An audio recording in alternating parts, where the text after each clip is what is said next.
Third time's the charm, right? Well, that's what it took to get this boat working well. It started years ago with the two models before this one. I didn't have much knowledge for the first two, but I went for it and failed both times. The first one, I didn't know what I was doing at all. It used a cheap 2-cell drive system, and due to my lack of knowledge, I blew up some electronics. Not that dramatically, though. I couldn't get it driving well because the motor would push itself forward, pushing the propeller into the jet drive housing. Everything was cramped, but as a first attempt, I learned a lot and at least it moved. It produced decent power and was maneuverable, but it was a bit small and broken constantly. If you think that boat is cool, just wait until the third.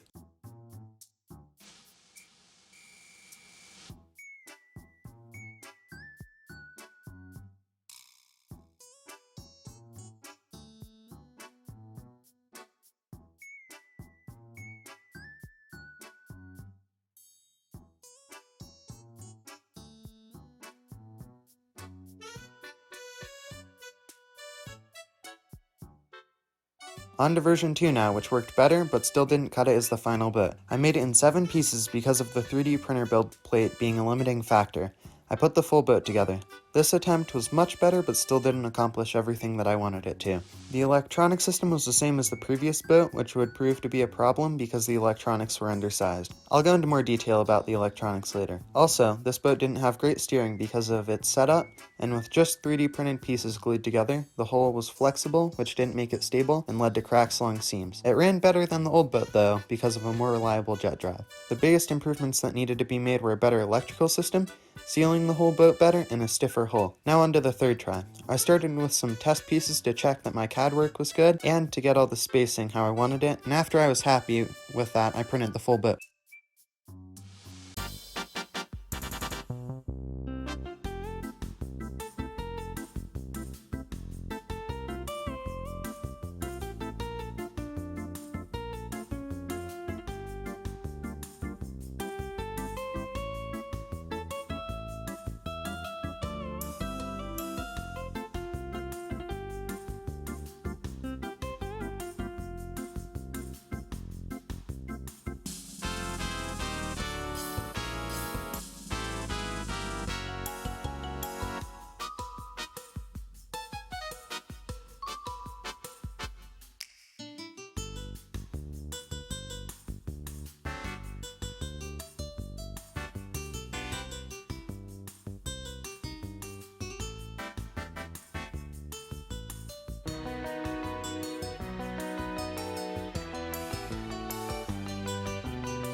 To help with rigidity, I modeled spots in the hull to put steel rods, which made the boat more rigid and meant that I could align the segments better. In the bottom of the hull inside those ridges are where the steel rods are, and there's others on the underside of the top part of the boat too. Then there are also rods between the top and middle piece to help with alignment, but not for structure because they're so short. Also, while I was making it, I had an idiot moment with a belt grinder, so I had to reprint the middle section. After that, it was time to install the jet drive. First, there are the mounting points, which sandwich the center part of the output area, and the back part attaches to it. Then I put in the jet drive. After this, I put on the back part of the jet drive that has the intake for water cooling, steering, and reversing. Next, I had to seal the jet drive in the hull. Then I set up the full electronic system and gave it a quick test run on land to make sure everything worked.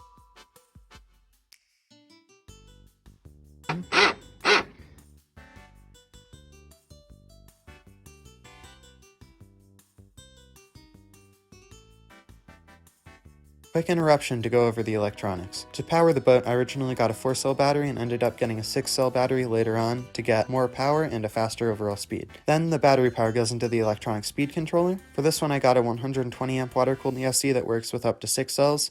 That powers the receiver, which powers the servos and receives signals from the remote and tells the boat what to do.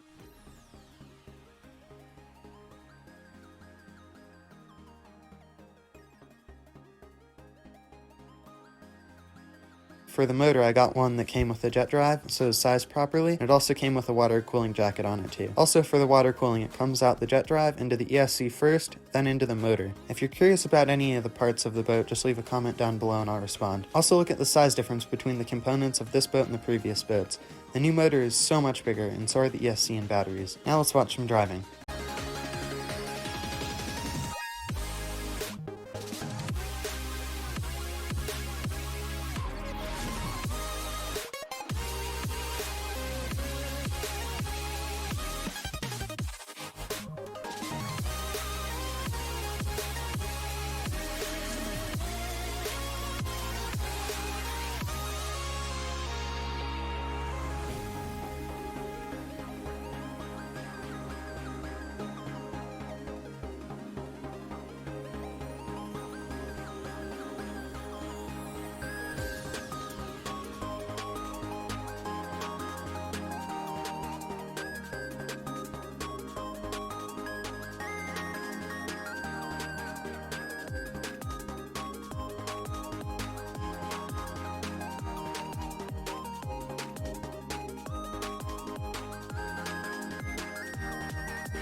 While this boat worked great, there's still many improvements that need to be made. One, the whole design needs to change so I don't have to load the boat with 7 pounds of rocks to get the boat deep enough in the water for the jet drive to work. I need to waterproof it fully because water still gets in from bad sealing around components, and it also flows in through a gap between the hull and the lid. I would like to upgrade some of the electronics too and give it more power. It'd be cool to also make it larger so it could pull me around, and I would like to give it a second jet drive. Ideally in a catamaran configuration, but I'll see what I decide when I make the next bit. This is it for now. Please like, subscribe, and comment with any questions. Being a small creator, each subscriber, like, and comment I gain is much more impactful than it is for large creators. Also, if anyone has any audio, video, or editing suggestions, please leave them down in the comments. Alright, have a good day.